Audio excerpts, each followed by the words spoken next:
So let me say, and I love you back, and I love you back. So let me say, my heart is full today.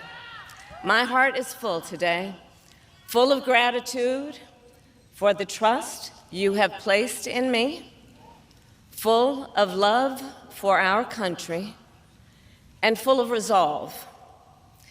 The outcome of this election is not what we wanted, not what we fought for, not what we voted for, but hear me when I say, the light of America's promise will always burn bright. As long as we never give up, and as long as we keep fighting.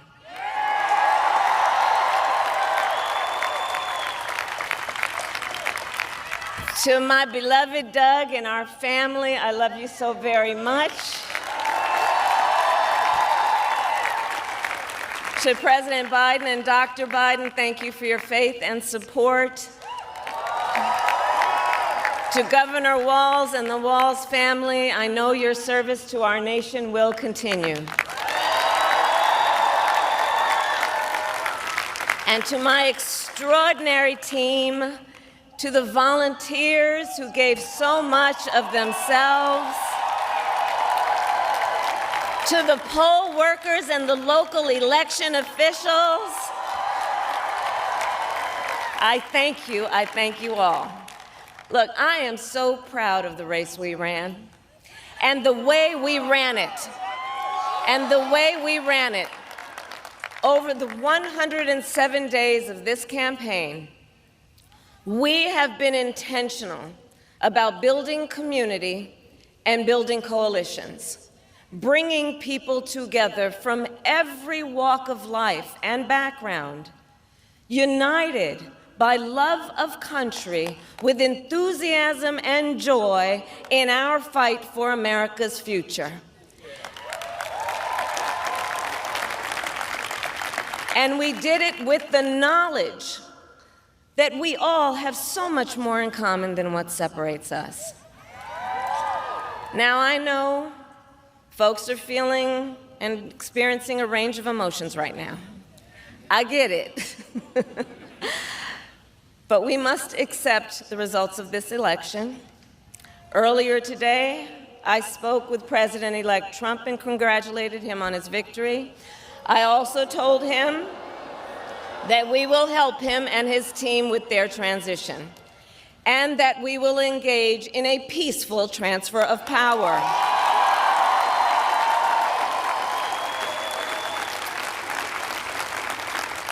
A fundamental principle of American democracy is that when we lose an election, we accept the results. That principle, as much as any other, distinguishes democracy from monarchy or tyranny. And anyone who seeks the public trust must honor it. At the same time, in our nation, we owe loyalty not to a president or a party, but to the Constitution of the United States.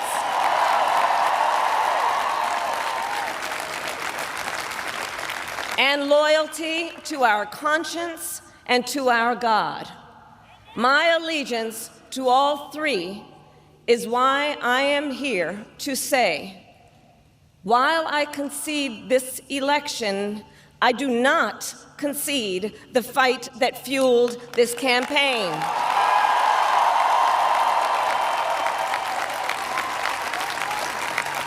The fight for freedom, for opportunity, for fairness, and the dignity of all people. A fight for the ideals at the heart of our nation, the ideals that reflect America at our best. That is a fight I will never give up.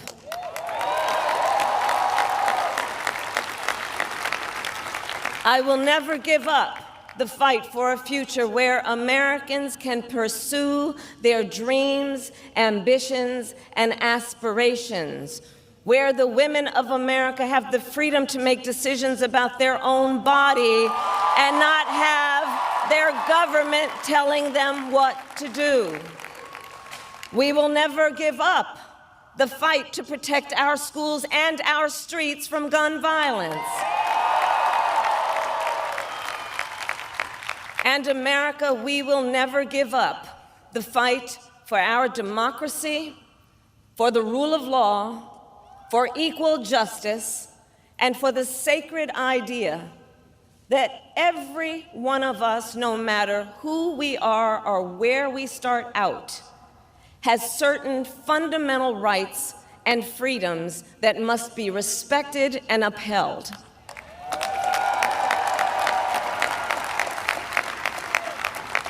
And we will continue to wage this fight in the voting booth, in the courts, and in the public square.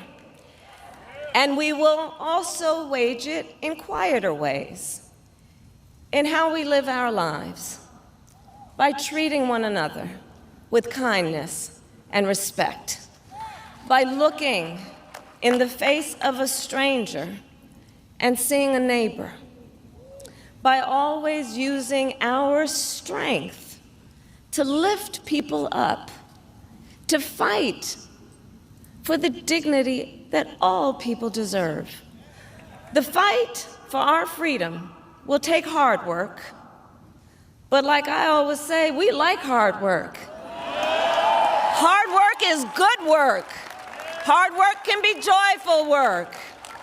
And the fight for our country is always worth it. It is always worth it.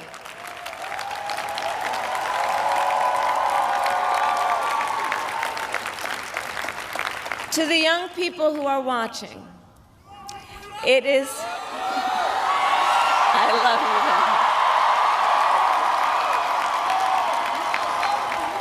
you. To the young people who are watching, it is okay to feel sad and disappointed, but please know it's going to be okay. On the campaign, I would often say, when we fight, we win. But here's the thing. Sometimes the fight takes a while. That doesn't mean we won't win. That doesn't mean we won't win. The important thing is don't ever give up. Don't ever give up. Don't ever stop trying to make the world a better place. You have power. You have power. And don't you ever listen when anyone tells you something is impossible because it has never been done before.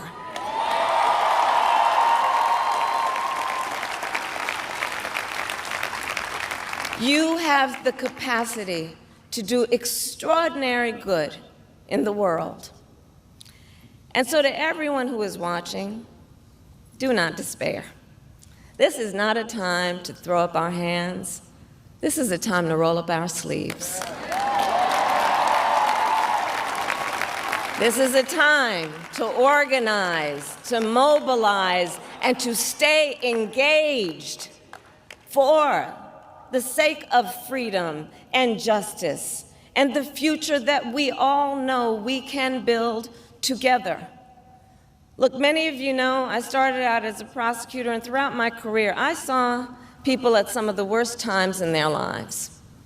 People who had suffered great harm and great pain, and yet found within themselves the strength and the courage and the resolve to take the stand, to take a stand, to fight for justice, to fight for themselves, to fight for others.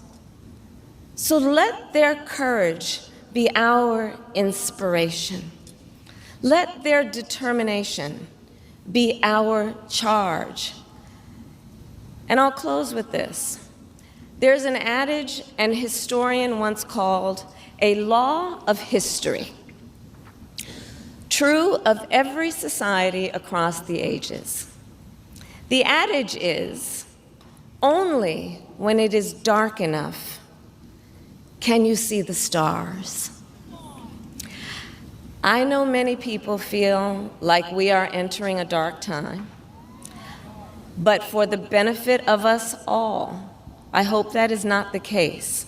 But here's the thing, America, if it is, let us fill the sky with the light of a brilliant, brilliant billion of stars. The light of optimism, of faith, of truth, and service.